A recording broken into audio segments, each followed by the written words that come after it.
ठिकाणांना भेट दिली।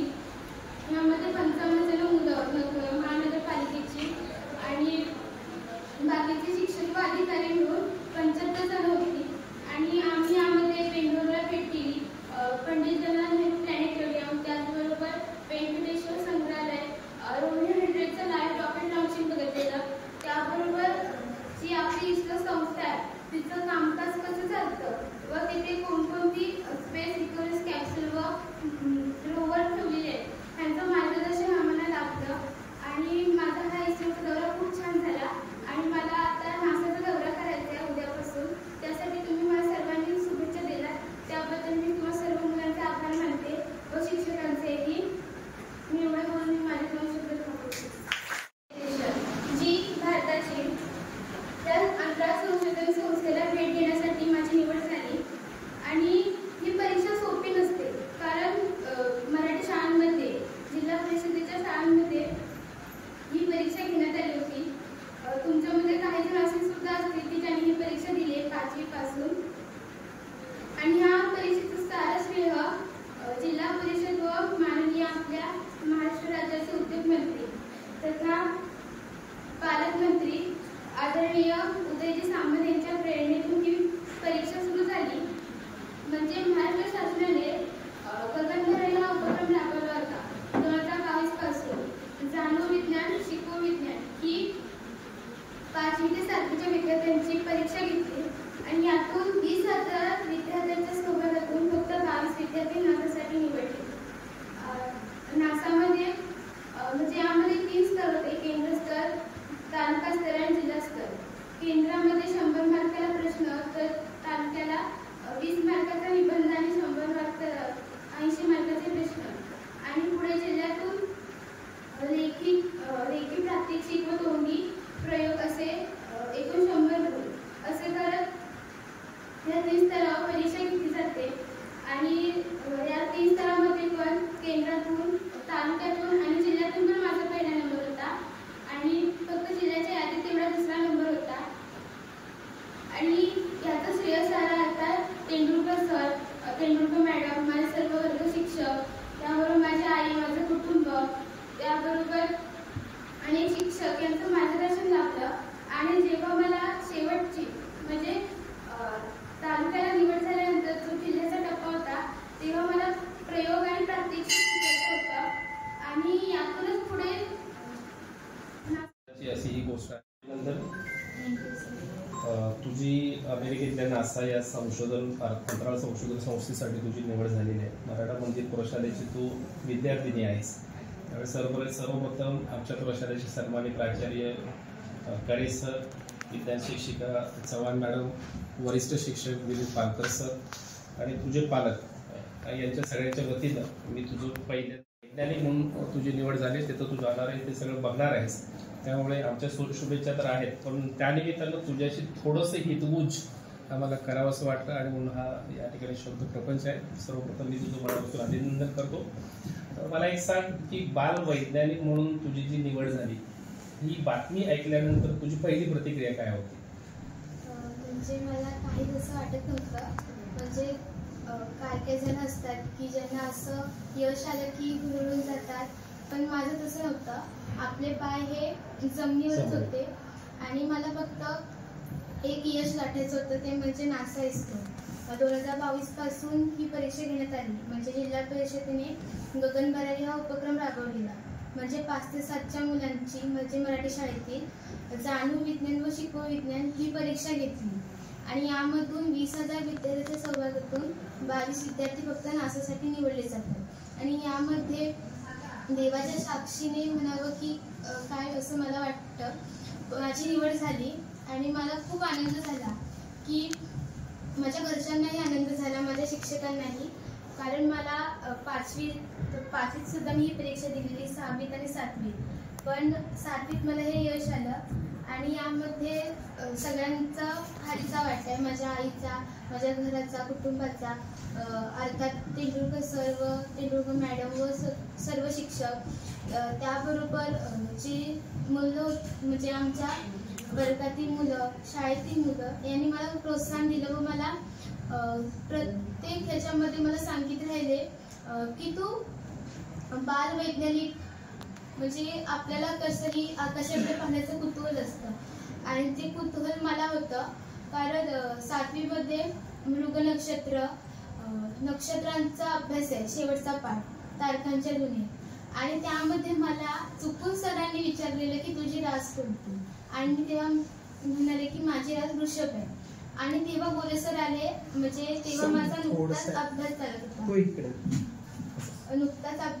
म्हणजे माझा तालुक्यातून 1 नंबर होता हा नासा इस्रोच्या परीक्षेत आणि जिल्ह्याला निवड झालेली आणि मग ते प्रयोग आणि प्रात्यक्षिक घेण्यात आले त्यामध्ये खूप जणांनी मला मार्गदर्शन केलं म्हणजे जी अगोदर जाऊन आलेली मुलं आहेत नासाला त्यांनी आणि तेव्हा एक शिक्षक म्हणाले की तुला अमेरिकेला जाण्याचा दौरा आहे ते तुला भेटेल कारण तुझी रास वृषभ आहे आणि मला अंधश्रद्धा नाही याच्यात फक्त मला राशींबद्दल माहिती आहे म्हणून मी असं सांगतोय मला असं वाटलं की मला असं वाटत नव्हतं की माझे होईल पण मला सर म्हणायचे की तुझी इस्रोला नक्कीच निवड मला एक सांग की राशीशी निगडीत हे सगळं संशोधन किंवा हे सगळं विज्ञान निगडीत आहे असं तुला म्हणायचं म्हणजे तुझी रास वृषभ आहे म्हणजे तुला तिकडे जायला मिळतं असं कुणीतरी तुला सांगितलं आणि त्याच्यावर तुझा विश्वास बसला की खरंच तू या अनुषंगानं काही राशींचा पण अभ्यास केला हा म्हणजे जेव्हा परीक्षा असते तेव्हा हार्ड लेवलचे प्रश्न काढले होते 2 वर्ष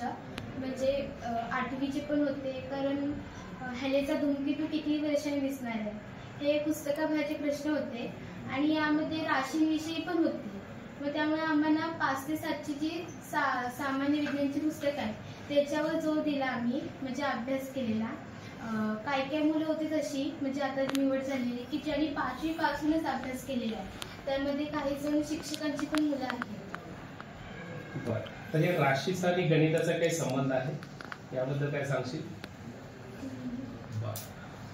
मुद्दा असा आहे की तू आता जे म्हणालीस की जी गगन भारती जिल्हा परिषदेची जी मोहीम आहे त्यामधून असा एक प्रोग्राम आला असा कार्यक्रम आला आणि त्याच्यामध्ये तुला भाग घ्यावा असं वाटलं पण याच्या आधी असं कधी तुला चुकूनही वाटलं का किंवा मला बाल वैज्ञानिक व्हायचंय बाल संशोधक व्हायचंय असे कधी विचार येऊन गेले पुसडसे मनामध्ये असे म्हणजे लहानपणी माझ्या मनात हा म्हणजे विचारही आला नव्हता की मी बाल वैज्ञानिक व्हावंसं वाटते की नाही कारण मला लहान मुलं असतात बागडा असं वाटतं कुणाला चित्र पण तेव्हा 5वीला स्कॉलरशिप असते आणि स्कॉलरशिपमध्ये माझा नंबर उठला होता मेरिट आणि तेव्हा मला म्हणजे मुलं अशी म्हणजे मॅडमने असे म्हणत होते की अशी म्हण मला लागू पडलेली की भरोसाच्या मिशीला टोंडा मग त्यावरून मी माझं यश गाठलं की नाही ही मन आहे ती आपण पुसून टाकायची कारण कोणत्याही मुलाला वाटतं अच्छा म्हणजे तुझ्या मनामध्ये अशी जिद्द आहे की आपण त्या दिशेला जायचं म्हणजे खचून नाही जायचं हा आणि जेव्हा ही परीक्षा घेत होते ना तेव्हा आपल्या सुनीता विल्यम अंतराळात अडकल्या होत्या नासाचे अध्यक्ष नील बेल्सन सोबत आणि तेव्हा मग मला वाटलं की जर सुनीता विल्यम जर अंतराळात जाऊ शकतात तर मी का जाऊ शकत नाही आता जर माझ्यासमोर ही यशस्वी संधी साधून आली या संधीचं सोनं कसं करायचं हे मी ठरवलं अतिशय चांगलं मला एक सांग वर्षभरापूर्वी तुझी इस्रोला निवड झाली होती ओके तिथला कार्यक्रम कसा होता तिथं काय काय शिकलात तुम्ही काय काय बघितलं इस्रोला आम्ही 15 ते 20 ही तारीख होती आणि 15 ते 20 मध्ये आम्ही भरपूर काही शिकलो 55 मुलं होती आणि बाकीचे अधिकारी मग 75 जण एकूण होतो आणि यामध्ये आम्ही पंडित जवाहरलाल नेहरू प्लॅनेटोरियमला गेलो पहिल्यांदा उतरल्यानंतर आमचा सगळा प्रवास आहे तो विमानाने झाला फक्त रत्नागिरीतून ते गोव्यापर्यंत आम्ही बाय बसने गेलो तिथलं दिवसाचं शेड्यूल कसं असायचं म्हणजे सकाळी उठल्यापासून ते रात्री विश्रांती म्हणजे झोप घेईपर्यंत दिवसाचं शेड्यूल कसं असायचं कशा पद्धतीचं ते प्लॅनिंग होतं खरं तर त्यांनी सांगितलेलं होतं की तुम्ही 8 वाजता उठला तरी चालेल पण माझं कसं माझी तयारी होत नाही म्हणून मी लवकर उठायचे म्हणजे आपलं सगळं आटपायचं 9:30ला नाश्त्याला जायचं तिथनं आल्यानंतर जो काय म्हणजे आज कुठे जायचं आहे ते सांगितलं जायचं मग तशी बॅग भरायची कधी रूम म्हणजे हॉटेल असतं ते चेकआउट व्हायचं आणि मग त्यानुसार आमचं हे व्हायचं आणि मग आम्ही जिथे जायचं तिथे जाऊन तिथला फुल म्हणजे अभ्यास करायचो काही जणांकडे मोबाईल होते मग ते मोबाईलवर त्यांची प्रिंटआउट काढून हे करायचे आणि आम्हाला असं सांगितलं होतं की तुम्ही तिकडे म्हणजे रत्नागिरीत आल्यानंतर आता तो नेहरू प्लॅनेटोरियमचं उदाहरण सारंग वगैरे काय बघितलं तिथं तुला काय मोटिवेशन मिळालं ते बघितलं काय प्रेरणा मिळाली नेहरू प्लॅनेटोरियमला आम्ही गेलो की असं म्हणजे पूर्ण अंधार होता. मला ते सांगितलं नव्हतं की काय पाहायचं ते. पण नंतर समजलं की आम्ही 3Dवर राशींचं जे म्हणजे आपला 7वीला जो धडा आहे 20वा तारखांच्या दुनिये त्या संबंधित त्या राशींचा अभ्यास आम्हाला तिथे करायला भेटला. म्हणजे प्रत्यक्ष आपण असं खुर्चीत बसल्यावर राशी आपल्याला दिसणार. ओके, मला एक सांग की त्याच्यामध्ये ही चल आहे, ही चल आहे म्हणजे दिवस रात्र पृथ्वी फिरते सूर्याभोवती आणि त्याच्याबरोबर जे आकाशामध्ये तू आत्ता मगाशी म्हणालीस बोलता बोलता की तुला अवकाशाचं निरीक्षण करायची सवय आहे, एक छंद आहे म्हणून आपण. तू मगाशीच म्हणालीस की मी ते रात्रीच्या वेळेला मी निरीक्षण करतो, होय की नाही. तू तर त्या नेहरू प्लॅनेटोरियम मध्ये पण गेलीस.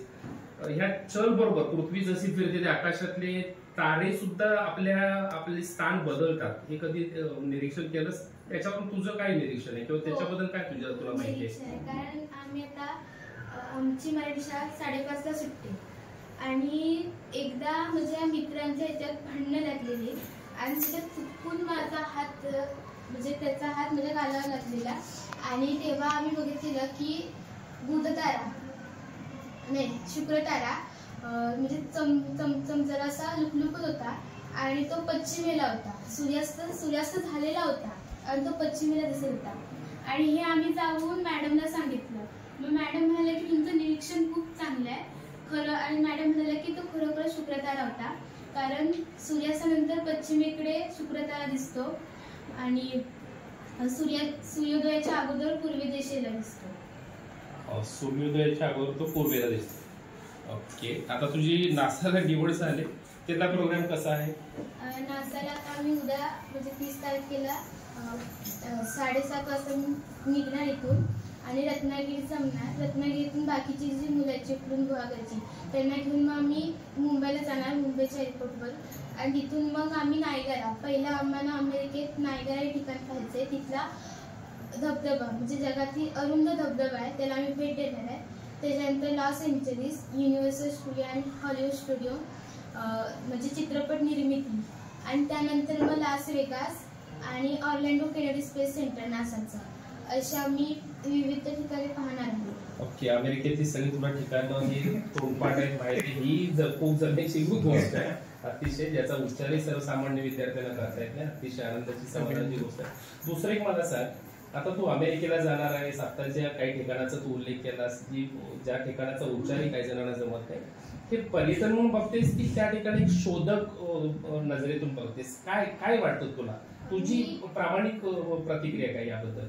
मी त्यांच्याकडे शोधक नजरेनेच पाहते कारण कोणत्याही गोष्टी मागे विज्ञान असतं आणि ते आपण शोधून काढलं पाहिजे. म्हणजे आता हा धबधबा आहे, हा खरोखरच म्हणजे आपण मोबाईलमध्ये बघतो की खरोखर हा एवढाच आहे. काही वेळी मोबाईलला खोट्या बातम्या येतात की हा एवढा धबधबा आहे, काही वर्षांनी हे झालंय. पण मला अमेरिका हा विकसित देश आहे आणि या विकसित देशामधलं कल्चर कसं आहे, तिथली माणसं कशी आहेत, त्यामध्ये आपल्या भारतामध्ये आणि त्यांचा काही परस्पर संबंध आहे की नाही, की त्यांच्यामध्ये की अमेरिकेमध्ये जे शोध लागले ते आमच्याकडेही लागले की नाही, हे मला जाणून घ्यायची तीव्र इच्छा आहे.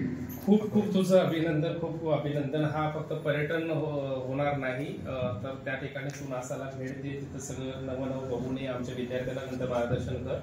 कारण तिथं काय नासामध्ये एक्झॅक्टली आहे, कारण का ती नासा ही अंतराळ संशोधनाची मक्तेदारी असलेली संस्था आहे. त्या ठिकाणी तू जातेस. आमच्या प्रशासनाच्या वतीनं तुझं खूप खूप आम्ही अभिनंदन करतो आणि तुझ्या नासा शोध भेटीसाठी संशोधन त्याच्यासाठी तुला आम्ही खूप खूप शुभेच्छा देतो. तर खूप धन्यवाद.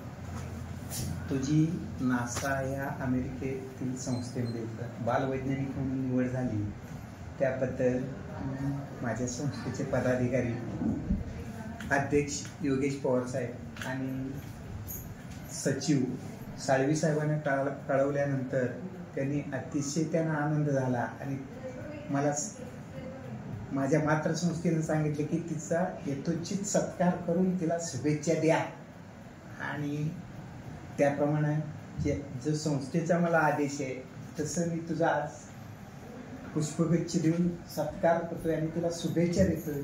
आणि तू परत आल्यानंतर आमच्या संस्थेचे पदाधिकारी तुझ्याशी भेटणार आहेत आणि तू आता जातानाही माझ्या विद्यार्थ्यांना जे काही तू केले सांगायचंय आणि परत तू आल्यानंतर सुद्धा तुला मी संधी देणार आहे की माझ्या सर्व विद्यार्थ्यांच्या पुढं, शिक्षकांच्या पुढं, माझ्या संस्थेचे पदाधिकारी आल्यानंतर त्यांच्या पुढं तू हे जे काय केलं याची माहिती द्यायची आहे तुला. आज मी संस्थेतर्फे मराठा मंदिर संस्थेचे सर्व पदाधिकारी, माझे सर्व सहकारी शिक्षक, माझी प्रशाला याच्यामार्फत तुला मी शुभेच्छा देतोय.